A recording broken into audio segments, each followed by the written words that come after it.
boa tarde. Uma live muito aguardada, né? Muitas pessoas pediram, então por isso que eu tô fazendo. Acho importante que, enfim, se você quiser fazer alguma pergunta, alguma dúvida, eu vou deixar gravada essa live, porque também muita gente não vai conseguir assistir. Mas é um assunto muito interessante, um assunto que eu acho que tem tudo a ver com medicina integrativa.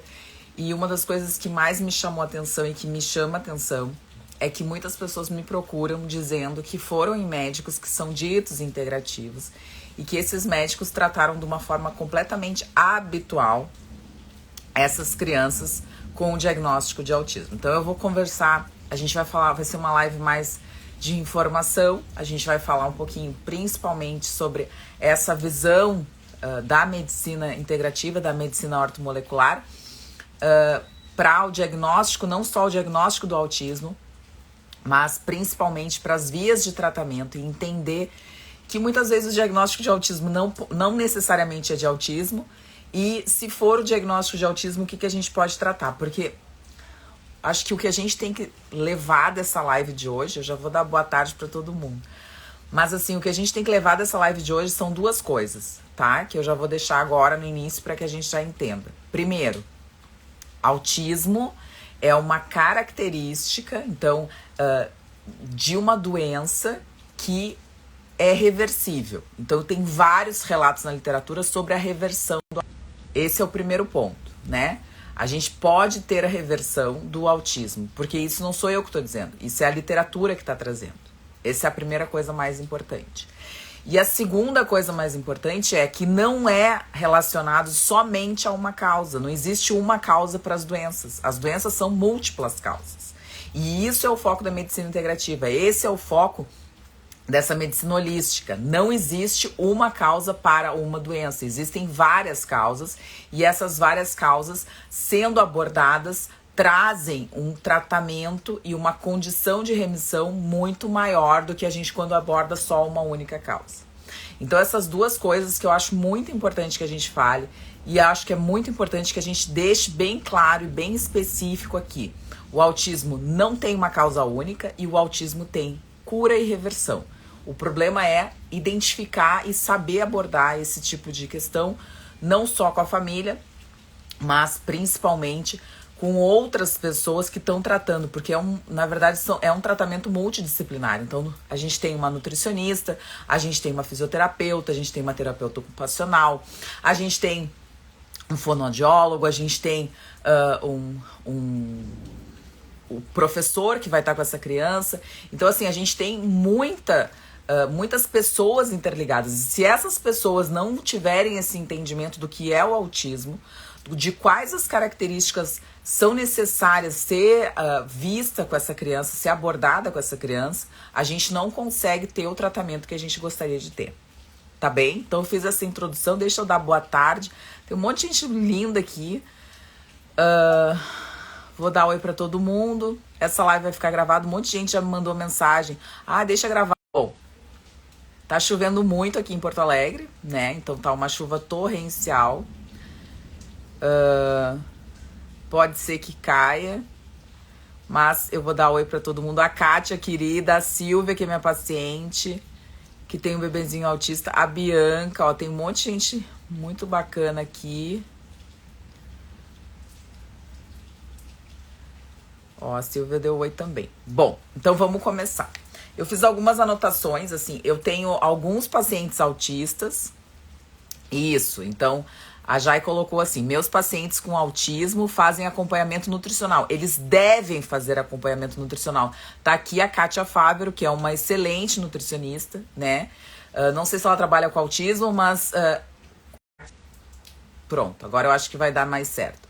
Então a Kátia, ó, ela falou, super importante tratar o intestino, então a gente vai falar exatamente sobre isso. Então tratar o intestino, que é uma das principais, vamos dizer assim, primeiras abordagens em relação ao tratamento do autismo, pode ser feito e deve ser feito com acompanhamento da nutricionista. Por quê? Eu vou falar algumas coisas aqui sobre as características, sobre como essas crianças se comportam, sobre a questão do diagnóstico, né?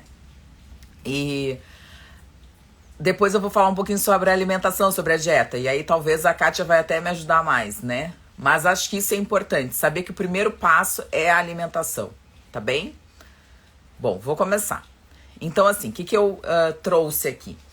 Então, assim, o autismo, ele é um transtorno genético, né? E é neurobiológico. Então, o que quer dizer isso, né? Muitas pessoas trazem o autismo como puramente genético. E aí eu vou explicar qual é a minha visão e qual é o meu entendimento disso, né? Então, assim, a gente tem historicamente... e a gente foi... vou fazer 40 anos no ano que vem, né? Então, eu me lembro, né? De ter na minha escola, né? De ter feito, enfim, primeira, segunda, terceira série. Eu não me lembro de crianças autistas na minha sala, na minha escola. E eu estudei em uma escola bastante grande, né? Uma escola que tinha muita criança. E eu não me lembro de crianças autistas, nem crianças que precisavam de acompanhamento de monitor. As duas correntes sobre o autismo falam? Primeiro, em 1970, em 1980, a gente tinha uma estatística de prevalência de uma criança autista para aproximadamente 10 mil crianças normais. Então, vamos dizer assim, o que a gente entende com isso, né? Quando, para 10 mil crianças normais, sem diagnóstico de autismo, uma tinha diagnóstico de autismo. Isso em 1970, 1980. Esse número varia um pouco, de uma para 8 mil, uma para 5 mil, depende muito da literatura. Mas vamos botar uma para 10 mil em 1970, tá bem? Em 2019, a gente tem uma criança autista para 34 crianças normais. Então, a gente está falando de 70, 80, 90, 2000, 2010, 2020. Em 50 anos, a gente saiu de 1 para 10 mil para 1 para 34. Isso é genética? A genética em 50 anos modificou? Não. A genética em 50 anos não modificou. As características genéticas continuam as mesmas. Ponto. O diagnóstico se aprofundou? Não. Porque a gente tinha essa relação de entender que muitas vezes, como o autismo tem essa característica de neurobiologia envolvida, então ele traz características e traços muito marcantes. O autismo, ele é um transtorno do espectro autista, ele é caracterizado por traços marcantes nessa criança. Tanto que se orienta cada vez mais o diagnóstico mais precoce, porque dá para se fazer o diagnóstico de acordo com as características que essa criança tem. Então, a parte genética não modificou, a parte de diagnóstico não modificou, porque essas crianças têm esses traços, eu vou falar agora, que são identificáveis. O que mudou? Mudou realmente a epigenética. Mudou esse estilo de vida que, aliado à nossa genética, faz com que a gente tenha traços, características, morfismos, polimorfismos que podem estar relacionados com o nosso estilo de vida. O nosso estilo de vida influencia diretamente na nossa genética, isso que a gente chama de epigenética. Então, existe uma característica genética? Existe, mas não é ela que determina o autismo. Como todas as doenças, uma coisa é ter a arma, outra coisa é puxar o gatilho. Então, você pode ter a arma, que é a sua genética, mas se você não puxar o gatilho, porque você não expressa aquela sua genética, você não vai ter não só o autismo, mas qualquer outro tipo de doença. Não só as doenças autoimunes, não só as doenças crônicas, você não vai expressar a doença se você tiver um estilo de vida adequado às suas necessidades genéticas. Então, esse é o primeiro ponto. Por isso que o autismo pode ser revertido. Quando eu falo isso, eu vou deixar bem claro várias vezes aqui na live. Quem está dizendo que o autismo tem reversão não sou eu, é a literatura. Tem vários relatos de casos na literatura, vários relatos de casos de médicos, de pessoas que tratam autismo, que falam sobre a reversão do autismo. Tem até uma médica, que é uma brasileira, que curou o filho dela e ela fala isso nas redes sociais. O filho dela tinha 4 anos, ela fez o diagnóstico. com 6 anos ele ficou normal. Tem uma escala que a gente fala que é a escala PEC, que realmente trouxe ele à normalidade. Então, não sou eu que estou dizendo. Quando eu falo isso, não sou eu que estou dizendo. São as terapias que a gente tem que sair fora da caixa. Então, a gente tem que sair da medicina tradicional para começar a pensar sobre autismo. Se a gente for pensar sobre autismo no foco da medicina tradicional, da medicina clássica, a medicina clássica diz que o autismo não tem cura, que é uma doença que não tem nenhum tipo de tratamento reversivo e que tem terapias que são terapias, vamos dizer assim, de estimulação, de fisioterapia, de fonoaudiologia, mas que não tem o foco na reversão. Tem o foco na estimulação e talvez na estabilização dos sintomas. Até aí tudo bem? Alguma dúvida? Querem fazer alguma pergunta? Senão eu vou continuar. Muita gente, que legal. Bom, então vamos lá. Então a gente já entendeu que o autismo não é uma doença só genética, é uma doença neurobiológica e que está muito relacionada com o nosso estilo de vida. O que os neurologistas, o que a medicina clássica traz? A medicina clássica e os neurologistas, isso, eu vou falar da doutora Rivera, exatamente, aí depois eu vou falar do protocolo dela, que é um protocolo muito interessante. A Kelly Rivera é uma mãe que começou a estudar sobre autismo e ela desenvolveu um protocolo que é utilizado em mais de 80 países e que aqui no Brasil é como sempre, né, é velado e a gente tem até dificuldade às vezes de falar, mas eu vou falar um pouquinho sobre isso, tá bem? Bom, então sobre o autismo. Os neurologistas, então, falam que o autismo tem um diagnóstico até os 3 anos de idade. Então, se você é adulto e teve diagnóstico de autismo, eu só tenho para lhe dizer que você não é autista. Você deve ter algum outro tipo de patologia, mas autismo não é, tá bem? Então, o autismo, ele tem esse diagnóstico mais ou menos próximo aos 3 anos de idade. A maioria tem antes, porque hoje já é uma pandemia, né, de autismo. Então, a gente tem hoje crianças com os diagnósticos cada vez mais precoces. A Sociedade Brasileira de Pediatria também orienta, graças a Deus, a todas as consultas que os pediatras façam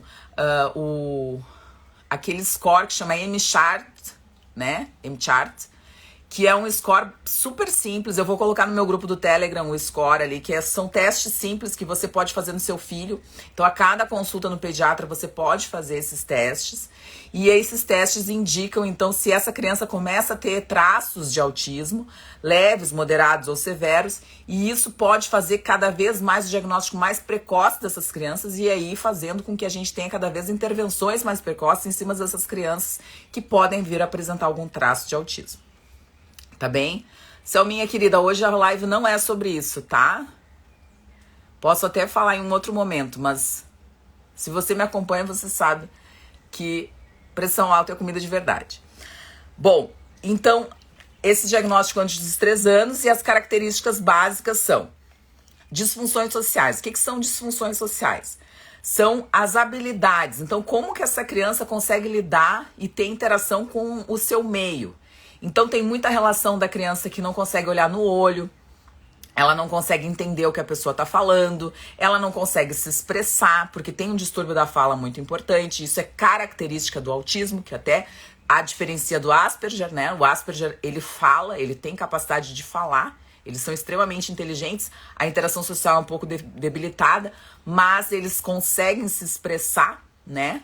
E que é diferente do autismo. Então, o Asperger e o autismo, eles têm essa diferença muito importante, de que o autismo tem a dificuldade na interação social e a dificuldade na fala. Essas crianças têm muita dificuldade em falar. Então, que é talvez a característica mais prejudicada dos autistas, né? Então, os autistas não olham nos olhos, os autistas não têm interação, eles não conseguem perceber muito o que está acontecendo e eles não conseguem se expressar em relação a isso, e eles também têm um atraso muito importante na fala.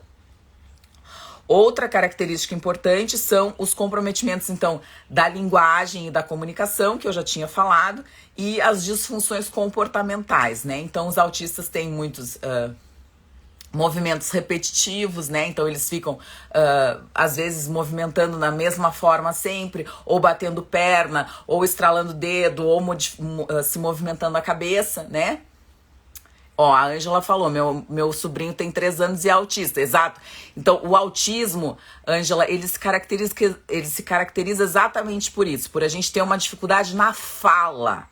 O autista, ele não consegue se expressar. Então, ele tem uma dificuldade na linguagem, ele tem uma dificuldade no comportamento, ele tem uma dificuldade na interação social.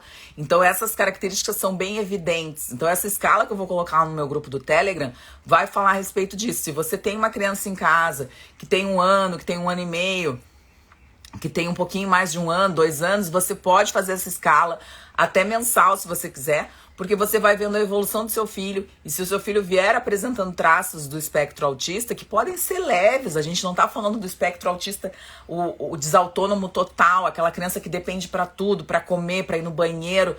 Não, a gente tá falando de traços leves. Identificar esses traços são muito importantes. Por quê? Porque a intervenção mais precoce faz com que você tenha resultados cada vez melhores e cada vez mais, vamos dizer assim, futuramente melhores para essas crianças.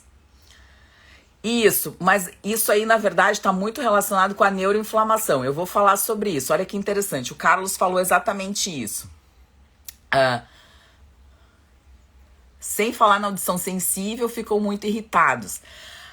Os traços relacionados à neuroinflamação, eles são muito perceptíveis, né? Mas não só isso, não é só a audição sensível, eles são extremamente seletivos para algumas atividades, eles são extremamente seletivos para alguns alimentos, eles são extremamente seletivos na própria interação com algumas pessoas, eles se sentem muito desconfortáveis em alguns lugares e eles não conseguem ficar. Então, assim, essa questão muito relacionada com a neuroinflamação, eu vou falar depois, porque tem um artigo muito recente que saiu na JAMA, que traz, e até vou ler ele aqui, porque eu acho muito interessante que a gente leia, eu deixei aberto aqui no meu computador, que são as alterações relacionadas ao autismo que a medicina tradicional não aborda. Eu vou falar no final da live sobre isso. A Silvia falou, meu filho tem 18 anos, foi diagnosticado esse ano com Asperger, que é diferente do espectro autista. Então, ele não é um paciente autista. O Asperger, ele tem uma característica muito de desenvolvimento em uma área. Ele é muito bom em uma área. Então, essas pessoas, essas crianças ou esses adultos, né, que às vezes têm um diagnóstico mais demorado do Asperger, eles vêm tendo um desenvolvimento um pouco mais, vamos dizer assim, um pouco normal, mais normal, vamos dizer assim. Ele não tem um desenvolvimento tão atrasado quanto o paciente autista. Eles têm dificuldade de interação social, é a maior característica do Asperger, né? Porque o Asperger a gente já conhece há muito mais tempo, né? E eles têm uma dificuldade muito de comunicação, eles não olham nos olhos, o Asperger não olha nos olhos, então ele tem uma dificuldade de comunicação, ele não se coloca no lugar do outro, por exemplo, ele não vê se tu tá sendo... tá entediando alguém, tu tá falando um assunto, a pessoa não tá nem aí pra ti. O Asperger, ele não consegue ter esse insight, essa visão, essa sensibilidade em relação a outra pessoa. Ele é muito...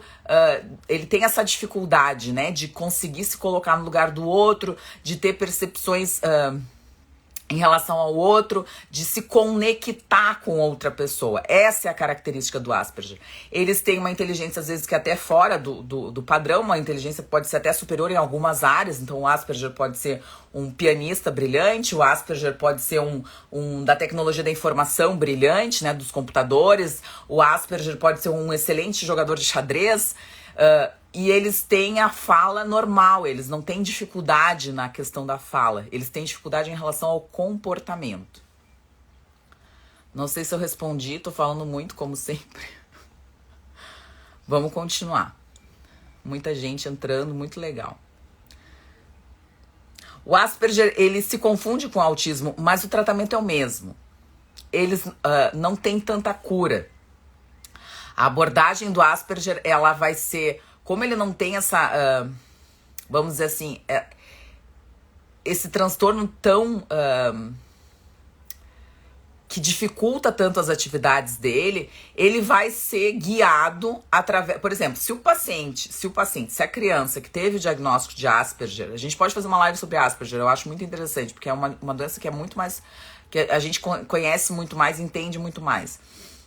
Mas assim, se esse paciente teve um diagnóstico de Asperger, o que a gente tem que fazer é as mesmas questões de neuroinflamação, né? Verificar se esse paciente tem disfunção. Aí a gente vai ler ali, eu vou ler tudo que a gente tem que realmente fazer no protocolo. Mas o que é mais importante? Que a gente direcione o paciente do Asperger para o ponto que ele será melhor visto e que ele se sinta melhor em relação à sociedade. A mesma coisa que eu falei, se esse paciente tem uma facilidade para trabalhar com tecnologia da informação, se ele é ótimo em computador, o que a gente vai fazer? A gente vai incentivar que ele faça e ele tem uma capacidade para isso, que ele faça um estudo sobre isso, que ele faça um curso técnico sobre isso, que ele faça uma faculdade sobre isso. Tanto que as pessoas que trabalham, teve quem criou aquele sistema da Microsoft de monitoramento, que a gente usa o Uber, esses Google Maps, né? Eu não sei se vocês já viram, já leram sobre isso. Quem criou o Google Maps foi um Asperger. Porque ele tinha tanta essa condição de espaço, de entendimento de software para análise espacial, que ele fez esse desenvolvimento. Então, a Google contratou ele e ele é funcionário da Google para o desenvolvimento do mapeamento, né, dessa questão da melhora do espaço, né, do desenvolvimento espacial que eles fazem através do Google Maps. Então, olha que interessante, ele foi direcionado, então, uma pessoa extremamente inteligente, né, porque não é qualquer um que faz isso e nem pensa dessa forma, uma pessoa extremamente inteligente com uma síndrome de Asperger que foi direcionada e que acabou realmente ajudando não só a Microsoft a ganhar dinheiro, né, porque é o objetivo, mas ajudou o mundo inteiro porque todo mundo usa o Google Maps, né. Então, para vocês terem ideia do que é importante, né?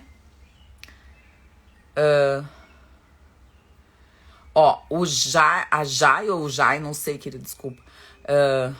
Podem ter dificuldade para entender parábolas, expressões. Exatamente, eles não conseguem ter essa percepção que a gente tem, muitas vezes, das minúcias, né, do relacionamento interpessoal, né, que é como ele disse, as expressões, as parábolas, as histórias, né, o storytelling que todo mundo gosta de fazer aqui, o sarcasmo, né, a ironia. Então eles não têm essa percepção, esse ajuste fino em relação às interconexões, as conexões interpessoais.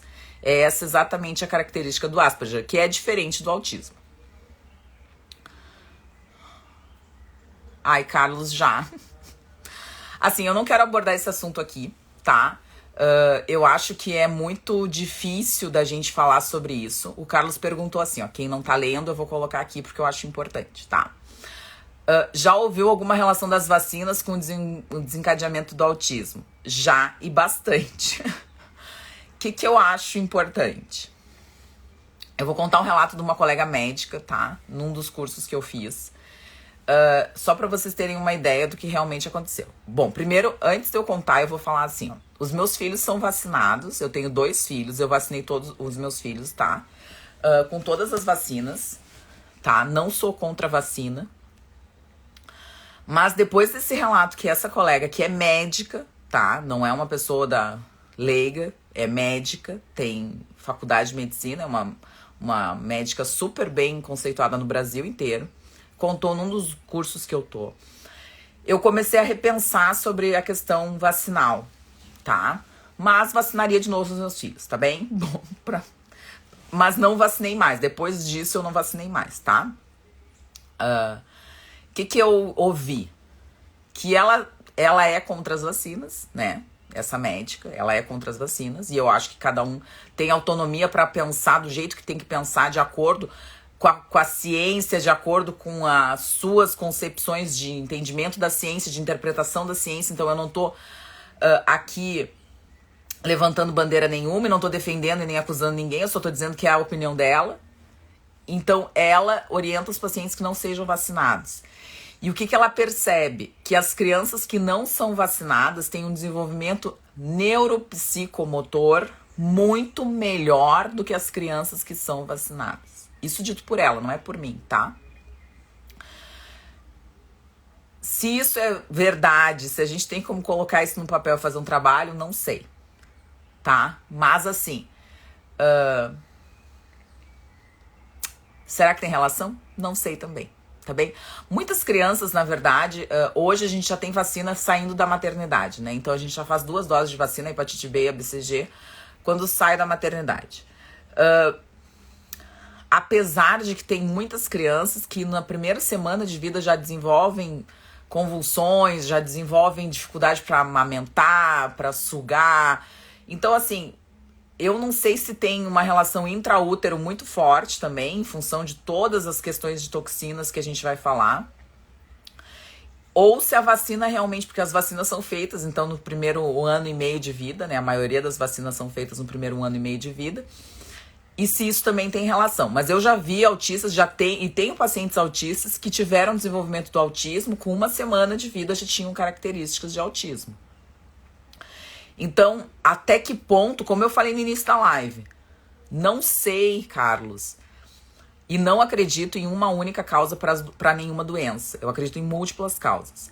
Mas não sei se realmente pode ser isso ou não. Mas é uma coisa a se pensar. A gente tá aqui para pensar. Eu sou paga, eu sou médica, eu sou paga para pensar. Então, se eu sou paga para pensar, eu quero pensar de alguma forma e eu tô pensando dessa forma. Não sei se eu respondi a tua pergunta, mas vamos continuar então. Tá bem, pessoal? Ele fala super bem, bem inteligente, aprende tudo muito a fundo. A questão é no comportamento social, mais seco nas respostas e quebra bastante as coisas. Neuroinflamação. Viu? É o Asperger completo. Muito bem, vamos continuar. São literais. Olha que bonita essa palavra. Maravilhoso. O cirurgião plástico de uma amiga tem autismo. Fez uma lipoescultura. Diz ser dos bons em Porto Alegre, no Med Center. Eu conheço muito cirurgião plástico maravilhoso. Cirurgiões plásticos são artistas, né? A doutora Natália colocou assim: vacinas salvam vidas e não tem relação com o autismo, por favor. Bom, eu não tô dizendo que tenha relação e eu tô dizendo que não tenha relação. Eu só tô dizendo que eu ouvi de uma colega e eu tô replicando algo que tem muita gente que fala na internet. Não sei, vacinas salvam vidas, acredito que salvem algumas vidas, mas a gente viu nesses últimos meses que nem sempre as vacinas salvam vidas, porque eu vi pacientes que tomaram 4 doses da vacina e que acabaram morrendo. Então eu não sei se vacinas salvam vidas de verdade. Eu sei que vacinas são necessárias para alguém. Se a mãe for adequadamente suplementada com vitamina D, pode prevenir síndrome pós-vacina? Não. Vamos continuar. Desde que começaram a manipular a genética, dificuldade de socialização. É exatamente isso, Silvia. Tá bem? Bom, vamos lá. Então, assim, continuando na questão do autismo. Então, coisas que eu continuei anotando aqui. A gente tem uma prevalência maior de meninos, não se sabe o porquê. Então, a gente tem uma relação 4:1, 4 meninos para 1 menina, né? Os outros transtornos todos de ansiedade, síndrome do pânico, depressão, sempre são mais em meninas, mas o autismo tá muito relacionado com mais para os meninos, né? Então tem uma relação de 4:1. Existem dados estatísticos e previsões que até 2030 a gente vai ter uma criança normal para uma criança autista. Quem tá dizendo isso não sou eu. Quem tá dizendo isso são as previsões, principalmente de órgãos que fazem esse tipo de análise e esse tipo de competência em relação à incidência, então, das doenças no momento e as previsões de incidência para os próximos anos. Então, hoje a gente tem mais ou menos 1 para cada 30 crianças que nascem com autismo, que é um número assustador. É um número absurdo. É uma pandemia. Se daqui a 10 anos, nem isso, 8 anos, a gente vai ter uma criança autista para uma criança normal, sem autismo, vocês estão entendendo o que eu tô falando? É muito grave o que a gente tá falando. É muito grave. Então, o que é importante que a gente entenda? Primeiro, que a gente precisa fazer o diagnóstico. Então, muitas vezes é muito difícil que a gente tenha esse tipo de diagnóstico. Esse diagnóstico precisa ser cada vez mais precoce. Então, eu vou falar de novo aqui, eu vou deixar lá no meu canal do Telegram a escala M-Chart, que é uma escala muito legal pra gente começar a identificar traços de autismo. Então, se você tem uma irmã, se você tem uma filha, se você conhece alguém que tenha criança pequena, criança de colo, mostre essa escala, vá fazendo essa escala, leve no pediatra essa escala se você tiver dificuldade na consulta da pediatria. É importante que no primeiro ano a gente faça consultas regulares pra gente ver crescimento dessa criança, desenvolvimento dessa criança. Leve a escala de autismo e que realmente comecem a fazer esse diagnóstico cada vez mais precoce para que a gente consiga modificar o prognóstico dessas crianças e o futuro dessas crianças. Tá bem? A Nandica falou assim: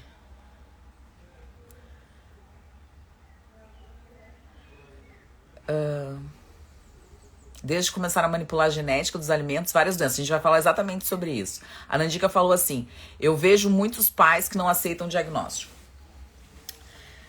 Eu entendo isso. E eu acho que a gente tem que primeiro ouvir essas pessoas. Essas pessoas não são ouvidas. E essas pessoas, muitas vezes, elas não entendem o que está acontecendo, porque hoje se dá o diagnóstico e está tudo feito, as pessoas não entendem, não abordam de uma outra forma, né? E isso é muito importante. A gente precisa ouvir os pais dessas crianças, a gente precisa dar espaço para essas crianças, a gente precisa dar espaço para esses pais, para que a gente consiga conversar com essas pessoas e mostrar para essas pessoas.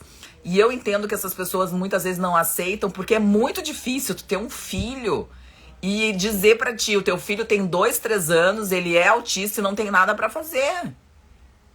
Eu me coloco no lugar de pais e mães com crianças autistas, eu ia ficar completamente desesperada. Isso é desesperador, tu ter um filho que muitas vezes tem características graves do autismo e o médico neurologista, o neuropediatra, ele diz: eu não tenho nada pra fazer, não existe nada pra fazer, não existe cura, não existe tratamento, não existe nada. E tu tem uma criança de 3 anos em casa. Uma criança de 3 anos que vai depender de ti pra tudo, uma criança de 3 anos que não vai comer sozinha, uma criança de 3 anos que vai ser 3 anos para sempre, que não vai falar o que tá precisando. Então eu entendo perfeitamente esses pais que não aceitam, porque é dramático.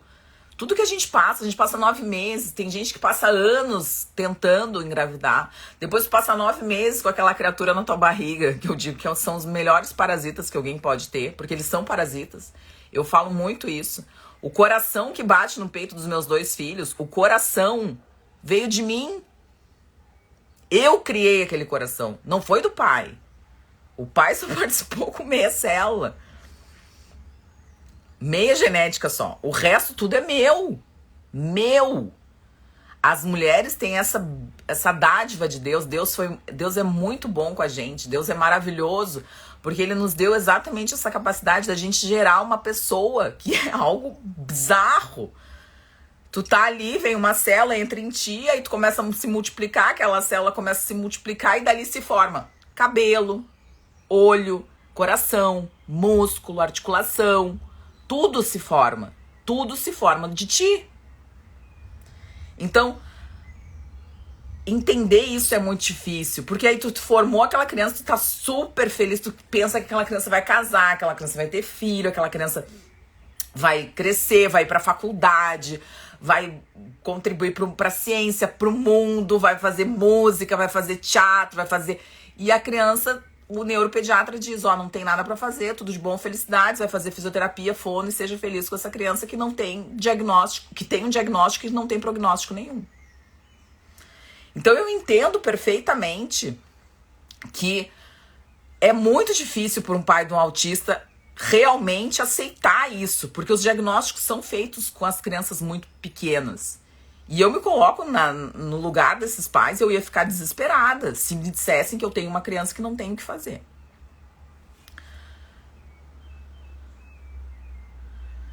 Vamos lá, só vamos ler mais um pouquinho aqui e vamos continuar, senão eu fico falando muito e não vai terminar essa live nunca. Então foi o que a Nandica falou, e aí a Aline falou assim pra Nandica: Somando isso a vários outros fatores, poluição eletromagnética, manipulação genética dos próprios seres humanos, cada vez mais pessoas adoentes. Temos um filho com TEA, olha só. Acho que a Paula é a Paula, minha paciente, do Thiago. Bom, temos um filho com TEA e costumamos dizer, quando se descobre que uma criança tem autismo, quando os pais aceitarem que o filho tem. Exatamente isso. Mas assim, o que eu acho que eu tô querendo trazer com essa live, Paula, é exatamente isso. Que ele tem um diagnóstico, ponto. Mas ele tem dezenas de tratamentos que a medicina tradicional não traz e nem considera, ela não tá nem aí. O autismo é velado na medicina tradicional. O autismo é uma doença que a medicina tradicional não sabe lidar ainda. Porque é uma pandemia, tem cada vez mais crianças autistas. E a medicina tradicional tá engatinhando, nem nasceu ainda a medicina tradicional em relação ao autismo. Os neurologistas não sabem tratar autismo. Os pediatras não sabem nem diagnosticar direito o autismo. E o resto da rede de apoio fica perdido, porque quem realmente tem o conhecimento para fazer esse tipo de diagnóstico e esse tipo de acompanhamento não sabe o que fazer. Então é a mesma coisa que você chegar e dizer, eu tenho alguma coisa, mas quem realmente tem que te orientar não sabe o que fazer. Então a pessoa fica completamente perdida. Eu consigo entender perfeitamente o que vocês estão dizendo. Porque a pessoa fica perdida. Porque a medicina tradicional traz o autismo como uma doença que não tem tratamento, que não tem nenhum tipo de reversão, que não tem nenhum retorno, que a criança vai continuar daquele jeito para sempre. E o que eu tô querendo dizer aqui são isso, eu vou repetir de novo, são duas coisas. A primeira, o autismo tem reversão e tem cura. Tá na literatura, não sou eu que tô dizendo, não sou eu, porque eu não trato criança autista. Eu oriento sobre alimentação, oriento sobre neuroinflamação, oriento sobre disfunção mitocondrial, eu oriento sobre estresse oxidativo, mas eu não trato autismo. Tem médicos integrativos que só tratam autismo, pediatras que só tratam autismo. Esse é o primeiro ponto. O segundo ponto, não é uma única causa. Então, não sendo uma única causa, a gente tem vários tipos de tratamento. E que tá tudo certo. Porque cada criança vai reagir de uma forma diferente. E tá tudo certo. O que é importante é que a gente não desista, que a gente não feche os olhos, que a gente não se blinde contra isso. E que a gente comece a pensar diferente fora da caixa, porque a medicina tradicional faz com que tu fique completamente alheio a qualquer tipo de tratamento. Vamos continuar então. Negando a epigenética como causa atrapalha demais. Ó, a Isabela complementou. Eu sei como é. Tenho doença celíaca diagnosticada há 3 anos. Doença celíaca, acredito eu, né, Nandica? A Cris, que fez o meu cabelo hoje, né, Cris? Querida. Meu cabelo tá maravilhoso, a Cris que fez. Talvez teria relação o aumento do autismo com as mulheres tendo filhos cada vez mais tardio. Pois então, eu não acredito nisso, Carlos. Muita gente fala nisso. Eu não acredito, sabe por quê? Porque assim, ó. Mulheres mais velhas, tendo filhos cada vez mais velhos, cada vez mais velhas, vamos dizer assim, as características genéticas são muito importantes. Então, assim, a gente via antigamente, vamos pegar o antigo, né? Tu é médico, Carlos, não sei se tu é médico, mas igual, ótimas considerações. Mas assim, a gente via, então, mulheres mais velhas, qual é a doença mais frequente de mulheres mais velhas que apresentam filhos com essa doença, né? Vamos ver se vocês lembram, assim...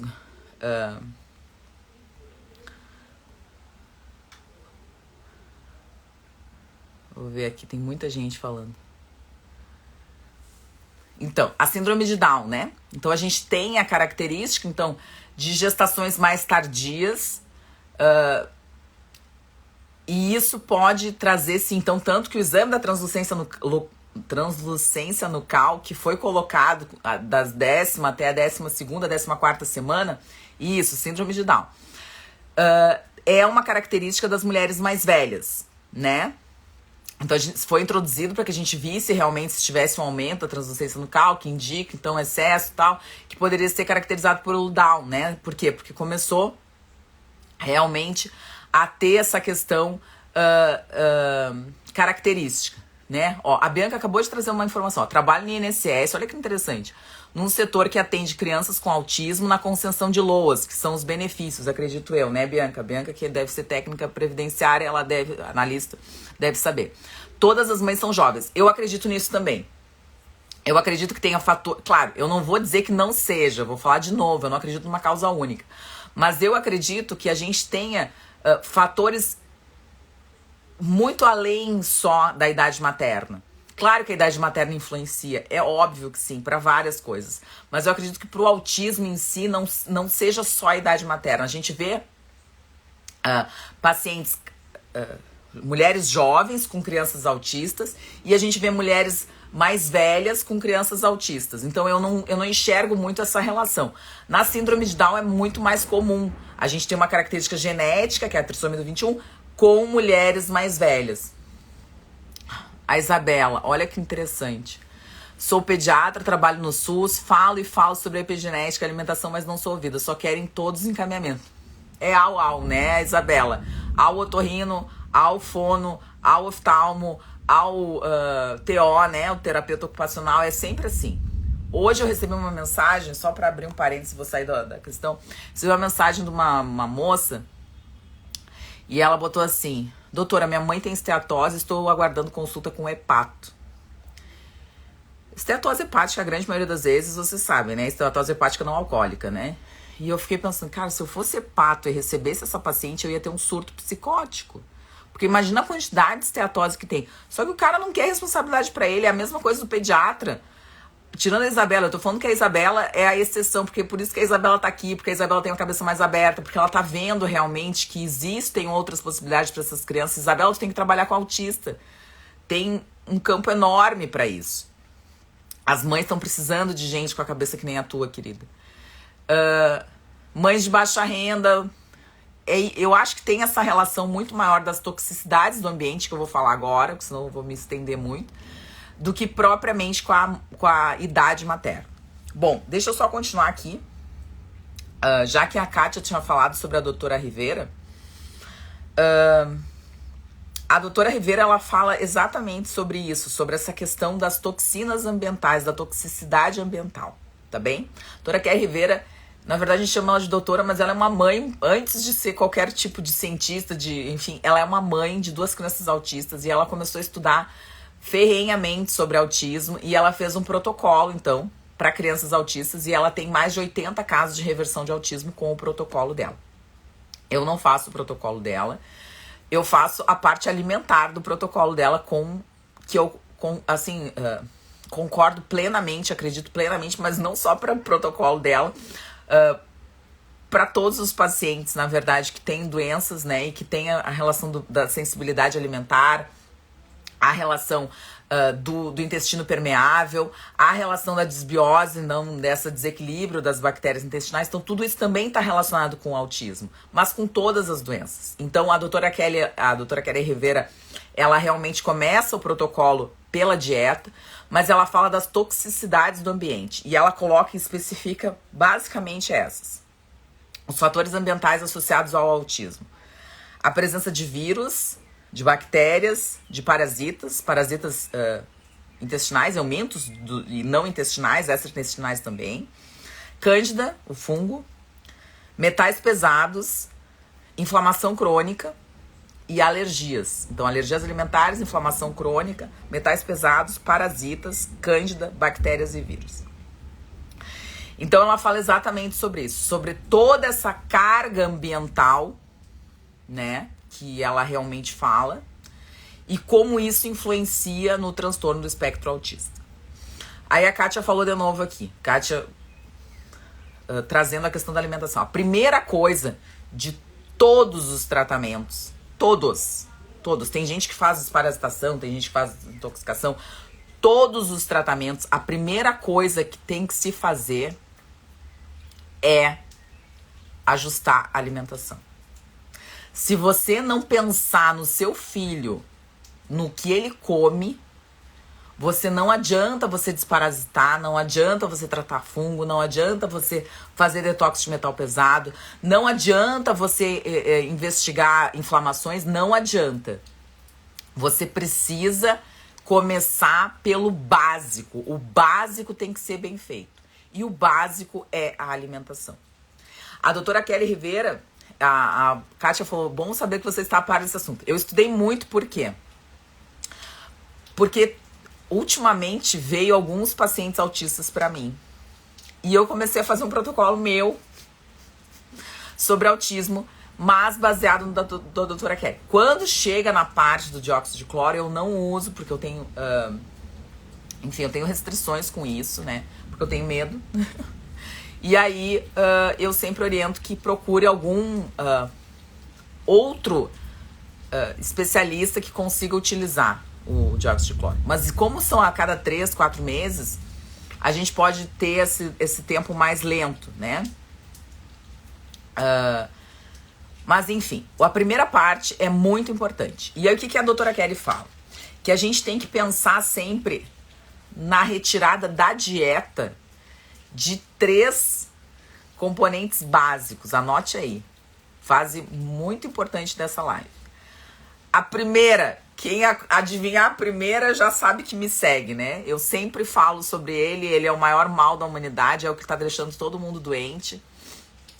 E realmente, o mais importante é tirar ele da alimentação. Quem é ele, pessoal? Quem é a pessoa que eu digo que não deveria ninguém comer? Ele não deveria fazer parte de nenhum tipo de alimentação, de nenhuma pessoa, de nenhum ser humano vivo, né? Quem é ele? O glúten, exatamente ele. Então a doutora Kelly fala exatamente isso, do glúten. Retirar o glúten da dieta. Aí, se a gente colocar no PubMed, eu coloquei no PubMed só 2 palavras, tá? Glúten e autismo. Então, em inglês, não coloca em português, né? Coloquei no PubMed, que é uma biblioteca mais restrita. Se você colocar no Google Escolar, você ali vai ter teses, vai ter dissertações, vai ter opiniões de especialistas. Ali você tem uma série de outros artigos que não estão indexados na plataforma PubMed e que você ali tem maior quantidade de informação. Mas se for pegar só na plataforma PubMed, que é onde eu gosto de pesquisar, só de glúten e autismo tem 200 publicações. Então não adianta dizer que não existe, isso aí é charlatanismo, isso aí é bobagem, isso aí é besteira, isso aí ela nem sabe o que ela tá falando. Pessoal, não sou eu que tô falando. Não sou eu, não é a doutora Gabriela, não tem pretensão nenhuma. É literatura. Eu vou ler uma frase que eu deixei aqui de um artigo muito interessante, eu vou ler para vocês. Então o artigo é da Neurobiological Advances, o papel do glúten no autismo. O artigo é de 2020, o papel do glúten no autismo. Ouçam a última frase desse artigo. Uma dieta sem glúten produziu resultados positivos, dando esperança no tratamento da terapia do transtorno do espectro autista. Não sou eu que estou dizendo, pessoal. Não sou eu. Isso é o primeiro artigo. Se você digitar glúten e autismo no PubMed, o primeiro artigo é esse. Então, resultados positivos dando esperança à terapia. Olha que interessante. Então a doutora Kelly fala a mesma coisa, só que ela fala isso há 10 anos atrás, né? Ela vem falando isso há 10 anos. Então o glúten é o primeiro. O leite, a caseína do leite, porque o leite não é inflamatório pela lactose. Se você acha que a lactose é o problema, você está redondamente enganado. O que é realmente inflamatório é a proteína do leite, que é a caseína. Então, retirar o glúten, retirar o leite e os lácteos. No caso do autismo, a gente tem que retirar os lácteos, porque os lácteos também têm caseína. Ai, sim, tá chovendo muito. E a soja. Então, todos os alimentos que contenham soja devem ser retirados da dieta do paciente com transtorno do espectro autista. Quem é o pai, quem é a mãe que você conhece que sabe dessas informações? Glúten, retirar da dieta de um paciente autista. Glúten, soja e leite. E lácteos. Essa é a primeira coisa que a doutora Kelly fala. Outra coisa que ela fala é nessa primeira fase, que pode durar 2, 3 meses, retirar alimentos com uma grande carga de antioxidantes, principalmente as frutas. E aí ela fala de frutas como a manga, o abacaxi, o limão, a laranja, o kiwi. Então, é muito importante que a gente também retire nessa primeira fase.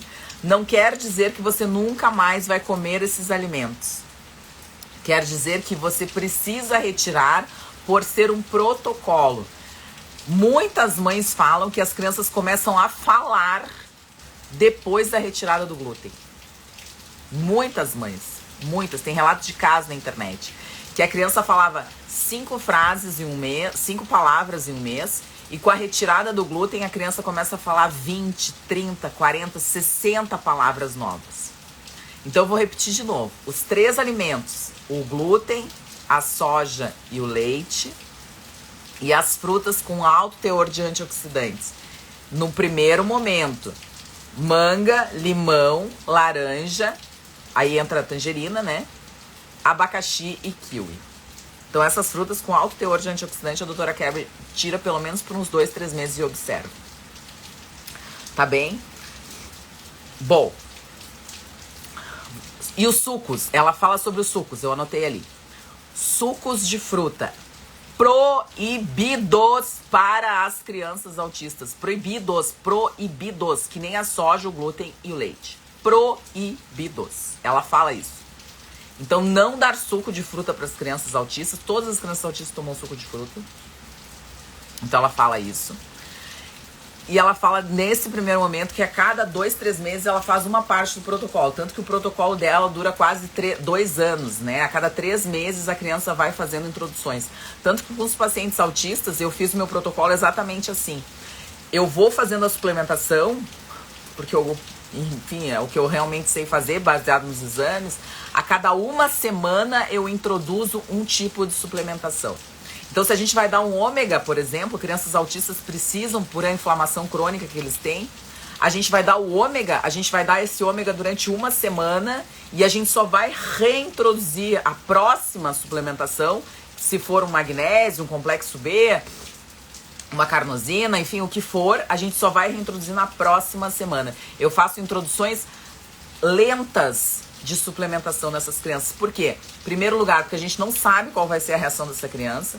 Segundo lugar, a gente precisa ver quais são os benefícios daquele suplemento na criança, porque ali também a gente analisa se a gente não tem exame de nutrigenética, se a gente não tem exames maiores, porque muitas vezes esses pais têm tantos gastos que pedir um exame coprológico funcional, pedir um exame de nutrigenética, né? Tem exames ótimos de nutrigenética, pedir um exame de sensibilidade alimentar, às vezes é muito oneroso para esses pais.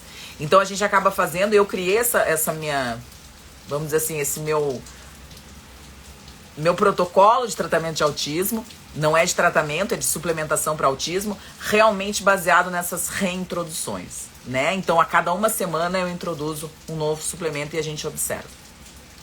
A suplementação é o segundo passo dentro do protocolo da doutora Kelly Rivera. Essa suplementação pode ser de inúmeras formas e inúmeras necessidades desse paciente. Então, de acordo com o artigo do JAMA, eu vou ler exatamente aqui tudo que a gente acaba abordando. Então, os pesquisadores descobriram, eu vou ler ipsis literis, tá? Que o autismo está relacionado à disfunção mitocondrial. Então, a mitocôndria, ela não tem a mesma capacidade energética de um paciente que não tenha a disfunção mitocondrial. Então, ele não consegue utilizar as fontes de energia de uma forma adequada. Então, esse paciente tem um déficit energético. Então, disfunção mitocondrial, inflamação sistêmica, inflamação cerebral, inflamação intestinal, níveis elevados de toxinas e metais, anticorpos elevados para o glúten. Isso é o artigo do JAMA. Eu vou postar lá no meu canal do Telegram. Não sou eu que estou dizendo.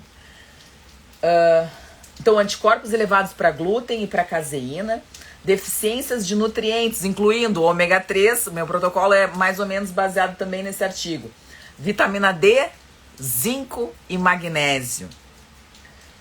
E coleções de disfunções metabólicas relacionadas a genes peculiares que dificultam a realização de reações químicas essenciais para a saúde do corpo, como metilação e sulfatação. Então, assim, isso é o artigo do JAMA. O artigo do JAMA que está trazendo quais são as maiores disfunções dos pacientes autistas, e a medicina integrativa tem que abordar exatamente nesse ponto. Se você vai num médico, num neuro, num pediatra integrativo, ele precisa abordar esses tópicos que eu acabei de falar. E eu vou repetir de novo porque eu acho muito importante para você anotar. Disfunção mitocondrial, inflamação sistêmica, inflamação cerebral, inflamação intestinal, níveis elevados de toxinas e metais, anticorpos contra glúten, anticorpos contra caseína, deficiências de nutrientes, incluindo ômega 3, magnésio, zinco e vitamina D, e coleções de disfunções metabólicas relacionadas a genes peculiares, por isso que o estudo da nutrigenética às vezes é importante, às vezes sempre, que dificulta a realização de reações químicas essenciais, como a metilação e a sulfatação. A gente vê dificuldade de metilação na esmagadora maioria dos pacientes.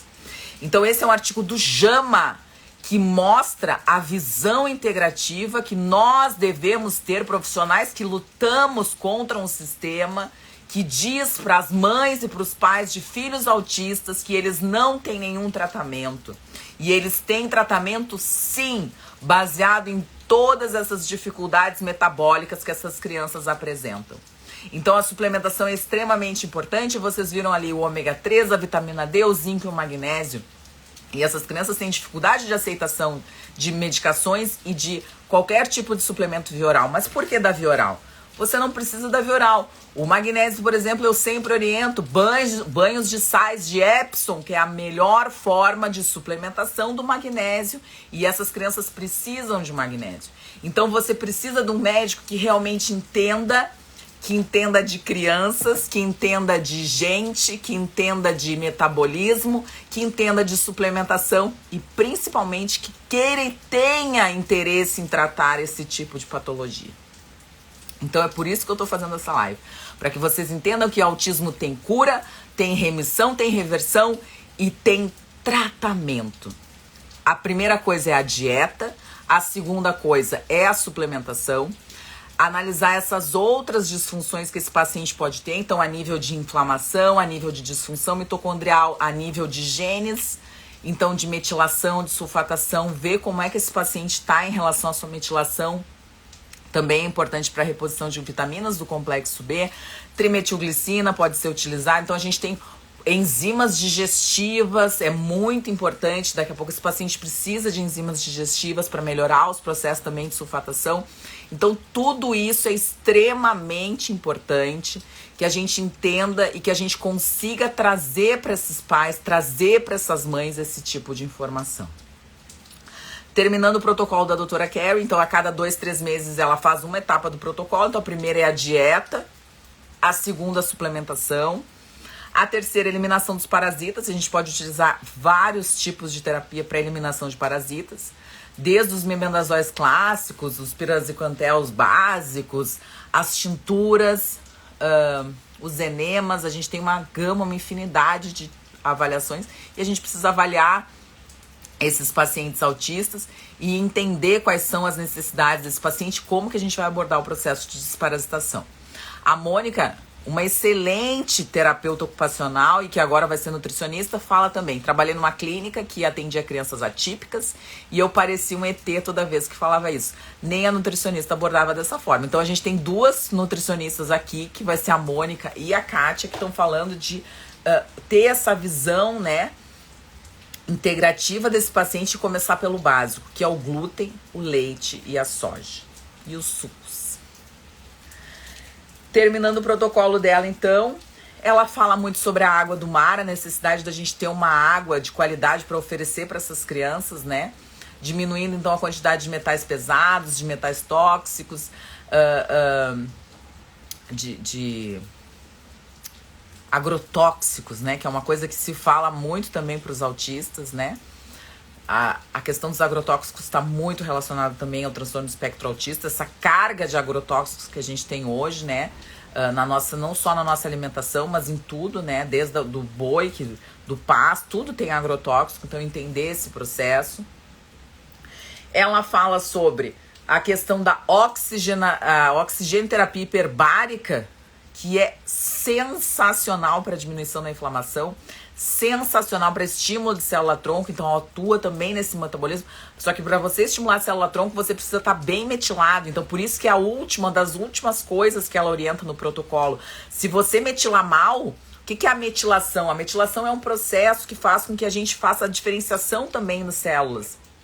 Então, por que uma célula sua é da sua pele e uma outra célula sua é uma célula cardíaca?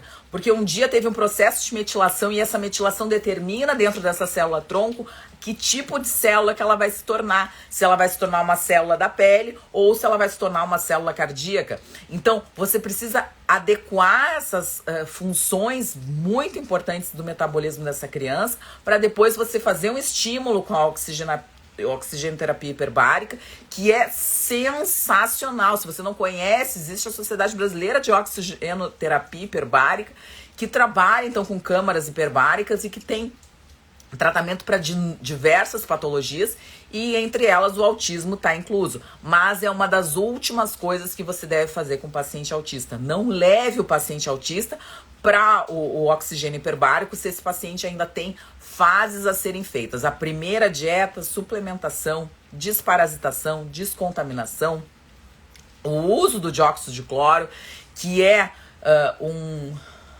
importante mecanismo do uso do dióxido de cloro é nas destruições dos biofilmes, né? Então, não só no intestino, os biofilmes que as bactérias se formam, né? O biofilme é como se fosse uma camada, né? Que as bactérias formam. E essa camada, o dióxido de cloro em doses baixíssimas, não é a dose das limpezas que as pessoas falam. As pessoas fizeram já reportagens sobre o dióxido de cloro, que estavam dando coisas de limpeza para os filhos. Não é, precisa ter uma concentração em ppm que seja baixa, precisa ver o peso dessa criança, precisa fazer uma adequação para essa criança.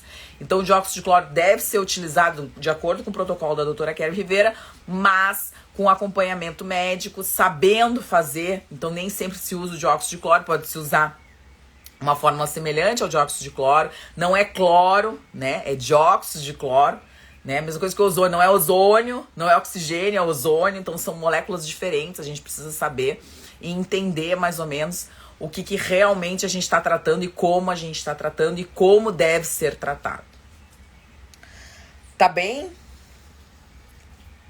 Acho que é isso. Já deu 1h e pouquinho de live, né? Acho que eu nunca vou esgotar o assunto autismo.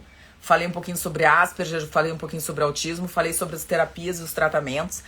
Coisa mais importante, não deem glúten para os seus filhos, não deem soja para os seus filhos, não deem leite para os seus filhos, não deem produtos processados para os seus filhos.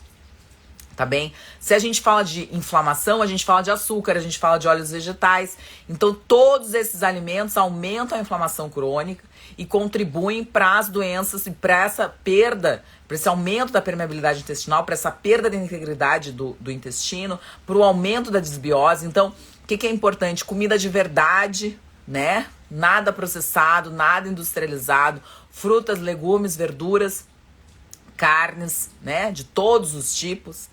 Né? Algumas você pode, para isso serve o nutricionista. O nutricionista tá aí, tem gente maravilhosa aqui. A Kátia Fávero é uma excelente nutricionista, excelente. A nutrição tá aí para ajudar nessa seletividade. Então, se o paciente é seletivo, você vai ao auxílio da nutricionista para que ela lhe ajude a fazer um bom protocolo, para que ela lhe dê ideias, estratégias, para que ela lhe auxilie nessa seletividade do seu filho.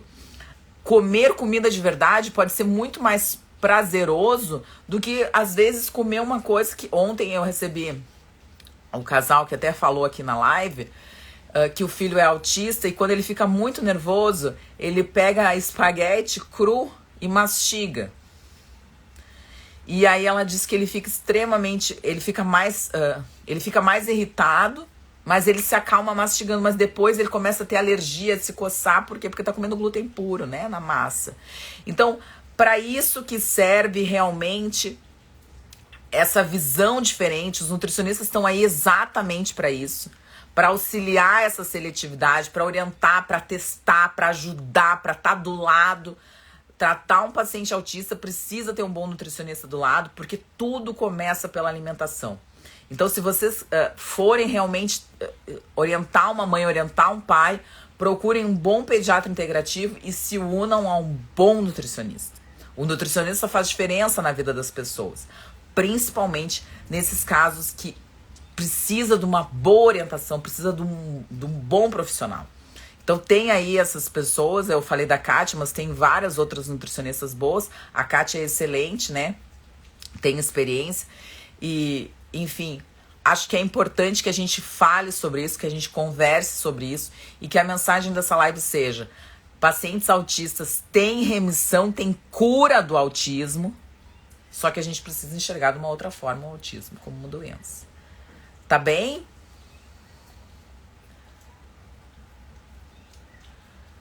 Acho que é isso. Tem mais perguntas aqui? Não, né? Pessoal, vocês não podem pirar. O tratamento é muito parecido com a da endometriose. Então, a endometriose seria uma manifestação do autismo. Não, pessoal. Não é por aí. Tá, mas aí tem que dar uma lida, tem que dar uma procurada, começar a pensar um pouco mais, né? Tá bem?